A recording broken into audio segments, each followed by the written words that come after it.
आज बाजार की बजाय शुरुआत करेंगे एक शेयर से, जी एंटरटेनमेंट एंटरप्राइजेज लिमिटेड यानी कि जील का शेयर अचानक से अब आपको 14% ऊपर कारोबार करता हुआ दिखाई देगा। 153 रुपए 80 पैसे का भाव है और शानदार तेजी है।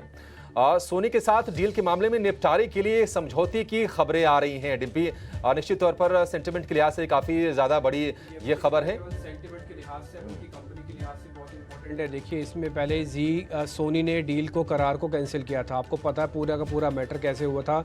सोनी बोर्ड आया, सोनी की ने स्टेक अपना ऑफर किया, सोनी इस पे पार्टनर बना और कुछ थाउजेंड्स करोड़ की डील थी। बाद में सिर्फ मामला आके रुक गया था एमडी के रोल पे, पुनीत गोयनका के रोल पे। कई एक्सचेंजेस और कई रेगुलेटरी बॉडीज़ को थोड़ा बातचीत करनी थी, तो खबर मार्केट में चल रही थी कि बोर्ड दो हिस्सों में डिवाइड हो गया। फर्स्ट बोर्ड ये कहता था कि भाई ने पुनीत गोयनका नहीं होंगे, सेकंड कह रहे थे कि नहीं वो होने चाहिए। फिर उसके बाद क्या हुआ, एक सारा लीगल पेचेस में चला। करीब 6 महीने का समय दिया गया इस पूरे मैटर पे, लेकिन 6 महीने कंप्लीट ही नहीं हुए थे, बाइंड ही नहीं हुआ था। उससे पहले पहले सोनी ने अपने हाथ पीछे खींच लिए और फिर सोनी ने इस डील को, करार को रद्द कर दिया। लेकिन इस करार के तहत कुछ क्लॉज भी जुड़े हुए थे, जिस क्लॉज के तहत जी को बहुत बड़ी रकम इसको वापस भी देनी पड़ सकती थी अगर क्लॉज रद्द होते हैं तो उसको अभी ओपन एंडेड रखा गया था और कोर्ट में अभी भी मैटर चल रहा था, जिसमें हम ट्रांजैक्शन चार्जेस के तौर पर या सेटलमेंट एग्रीमेंट के तौर पर हम चार्जेस के तौर पर समझते हैं। अब खबर मार्केट के अंदर ये आ रही है कि वापस से सोनी इंडिया के साथ इनका सेटलमेंट हो गया है। सोनी के साथ डील मामले के निपटारे को लेकर अब समझौता हो चुका है, तो इसलिए प्राइमा फेसी फर्स्ट राउंड की तेज़ी इसके अंदर आ चुकी है। ध्यान रखा जाए, दोनों के बीच में डिफरेंसेस हो गए थे। अभी खबर ये है कि भाई अभी जो डिफरेंसेस थे, यानी कि ऑन द फीस टर्म्स पे, टर्मिनेशन पे जो सेटलमेंट होना था वो सेटलमेंट हुआ है। क्या सोनी अंदर आ रहा है या सोनी अंदर नहीं आ रहा है, वो जो है अभी तरह से और अभी पूरी क्लियर नहीं है। बट हाँ ये है कि ट्रांजैक्शन चार्जेस रद्द करने को लेकर जो सेटलमेंट था वो कोर्ट से, अभी कोर्ट से तो नहीं बट खबर मार्केट में है कि वो आर्बिट्रेशन से कंप्लीट हो रहा है with the help of court. तो ये एक अच्छी खबर है सोनी के लिए। अगर ऐसा हो जाता है, सेटलमेंट हो जाता है, इससे दो चीज़ें होंगी। पहला, एक नया रास्ता खोल सकता है जी के लिए, क्योंकि अभी तक जब तक सेटलमेंट नहीं होता तो कोई नया प्लेयर नहीं आ सकता था। दूसरा प्लेयर, फिर प्रमोटर्स के ऊपर होगी बात, जो रिमेनिंग प्रमोटर्स हैं, कि वो आगे कैसे बढ़ेंगे। क्या वो खुद से बढ़ेंगे या फिर किसी नई कंपनी के साथ बातचीत होगी। ध्यान रखा जाए, अगर किसी भी बड़े प्लेयर के साथ बातचीत होती है इनकी और इसके साथ आगे बढ़ते हैं तो एक बहुत बड़ा एक वैल्यू अनलॉक होना बाकी रह जाएगा। तो फिलहाल इस सेटलमेंट वाला मामला है जो कि अभी ट्रांजैक्शन चार्जेस के रिगार्डिंग था, वो सोनी के साथ इन्होंने पूरा कर लिया। उसका इम्पैक्ट अभी 9 से 10% है, लेकिन अगर आगे का रोड मैप आ जाए तो फिर सोने पे सुहागा। और ये बात एक्सपेक्ट कर रखेगा कि आगे का रोड मैप भी जल्दी ही आने वाला है इनका। निश्चित तौर पर ये जो खबर आ रही है पॉजिटिव है, क्योंकि देखिए मामला आर्बिट्रेशन में गया था सिंगापुर में और वहां से भी अभी जी ने फैसला किया है कि मामले को वापस लेगी।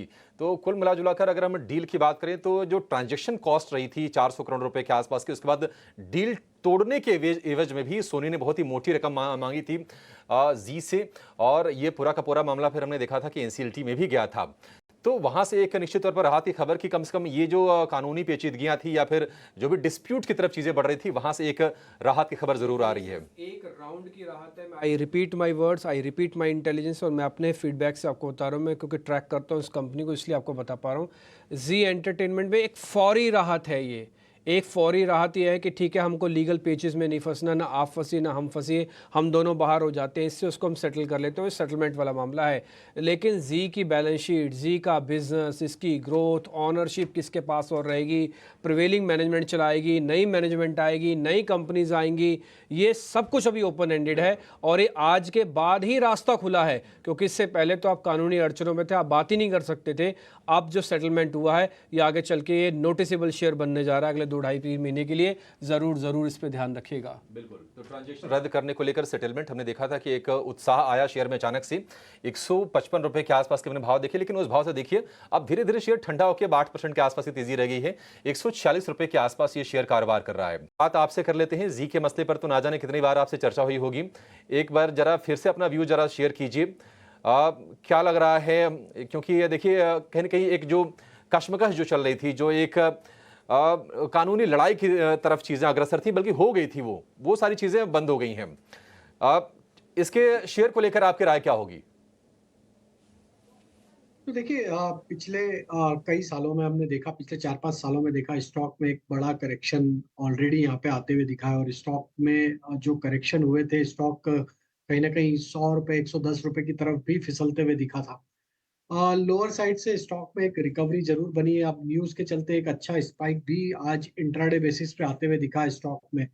तो हमें लगता है कि अगर ये कुछ कानूनी अड़चनों को अब कहीं अगर सेटल डाउन करते हुए दिखेगा, तो हो सकता है यहाँ पे एक पुल बैक का ट्रेड फर्दर कंटिन्यू होते हुए दिखेगा। हालांकि अगर लॉन्ग टर्म के हिसाब से स्ट्रक्चर देखें टेक्निकली, तो स्ट्रक्चर यहाँ पे वीक है। अभी भी हमें लगता है जब तक ये स्टॉक 160 रुपए के ऊपर सस्टेन नहीं होता है क्लोजिंग बेसिस पे, वीकली क्लोजिंग बेसिस पे, तो यहाँ पे अभी भी स्ट्रक्चर तो नेगेटिव साइड में ही रहेगा। लेकिन देखिए न्यूज का इम्पैक्ट और मार्केट इसको किस तरीके से प्ले आउट करता है वो देखना इंपॉर्टेंट होगा। आज एक अच्छा पुल बैक बना है।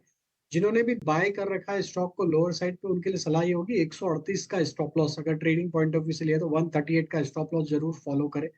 अगर ये लेवल बचते हैं तो ऊपर में ये स्टॉक 155 160 की तरफ एटलीस्ट अटेम्प्ट करेगा। और 160 के लेवल क्रॉस होंगे तो फिर हमें लगता है कि यहाँ पे ग्रेजुअली एक अप मूव यहाँ पे आगे आने वाले महीनों में देखने को मिल सकता है। एंड देन स्टॉक में फिर फर्दर हायर टारगेट टुवर्ड्स 180 200 भी आते हुए दिख सकते हैं। लेकिन ये सारा कुछ हमें लगता है कि बहुत सारा कुछ डेवलपमेंट, जो कॉर्पोरेट डेवलपमेंट यहाँ पे जो होने हैं उसके चलते इसमें प्राइजेस में कन्वर्ट होते हुए दिखेगा। के लिए 138 का सपोर्ट लेवल, इसको डिफेंड करना जरूरी है। उसके ऊपर अगर टिका रहा तो फिर 155 160 के भी आप स्तर रखेंगे। 160 के ऊपर निकल गया तो और बड़ी तेजी की उम्मीद करके शेयर में चल सकते हैं। वापिस जरा दिखाइएगा, अभी 148 पे चल रहा है। ध्वनि एक बार आप आप एक बार जरा टेक्निकली चेक करके बताइए इसमें दम कितना है। अभी मान लो मैं इस खबर को पॉजिटिव मानता हूँ और मैं पोजीशंस लेना चाहता हूँ, और मेरा मानना है कि 227 तक भी ये शेयर जा सकता है क्या। एक बार ज़रा चेक करना, इसकी पावर और स्टॉप लॉस भी मेरे को बताना अगर मैं एंट्री कर रहा हूँ तो।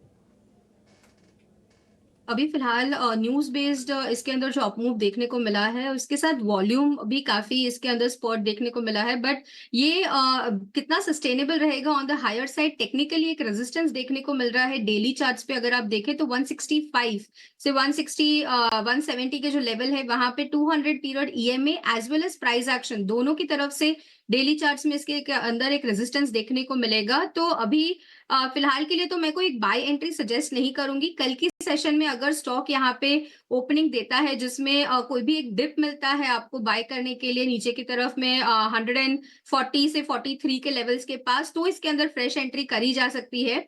न्यूज बेस्ड अगर किसी ने यहाँ पे फ्रेश एंट्री कर ली है तो उनके लिए सजेस्टेड स्टॉप लॉस रहेगा अराउंड द सेम लेवल्स जहाँ पे स्टॉक को डेली चार्ट्स पे यहाँ पे 135 का लेवल जो है वो ब्रीच नहीं करना चाहिए। तो फ्रेश एंट्री अभी रिकमेंडेड भी नहीं रहेगी क्योंकि टारगेट स्टॉप लॉस दोनों 1:1 के रेशियो में आते हैं। बट न्यूज बेस्ड एंट्री अगर ली है तो 135 का स्टॉप लॉस सजेस्टेड रहेगा। इसका एक बेंचमार्किंग बेस है जिसको भी इसने रिसेंटली भी नहीं तोड़ा, और एक नया लो भी एक्चुअली में इसका बना हुआ है, रिसेंट का है। तो 135 पे ही पक्का रखो आप। थोड़ा हो सकता है आपको भी लगेगा मेरा डीप स्टॉप लॉस 150 वाले में पे 135 हम दे रहे हैं, 15 रुपये का स्टॉप लॉस है। देखिए अगर हमको बड़ा इसमें सोचना और ट्रेड बड़ा मिल सकता है तो फिर आपको 15 रुपये का स्टॉप लॉस तो देखना ही होगा। और ये एक अच्छी खबर है, मैं आपको बता सकता हूँ अपने एक्सपीरियंस से, एक अच्छी खबर है। बट ये फर्स्ट राउंड की खबर है कि आपने एक बड़ा हर्डल पार कर लिया। Second round, third round, fourth round तक आते आते हो सकता है इसके भाव और बढ़ जाएं, लेकिन आपको अब फैसला अपने वित्तीय सलाहकार से पूछ के लेना। हमने आपके लिए 135 का स्टॉप पता करवा दिया, खबर की इंपॉर्टेंस बतवा दी, खबर की आगे के रास्ते खुल रहे हैं, ये बात काफ़ी हद तक आपको भी समझ में आ रहा होगा। तो ये सारी चीज़ें अब आपके सामने हमने ओपन एंडेड छोड़ी हुई हैं, बट फैसला आपका हो सकता है, थोड़ा ध्यान रखिएगा। मैं एक स्टैंडर्ड डिस्क्लोजर चलवा देता हूँ कि जो भी आप ट्रेड लें अपने वित्तीय सलाहकार से पूछ के लें, हमारे कहीं पे भले मत जाएं, लेकिन हम जो भी चीज़ नोटिस हो रही है मार्केट के अंदर वो फटाफट आपको नोटिस करवा रहे हैं।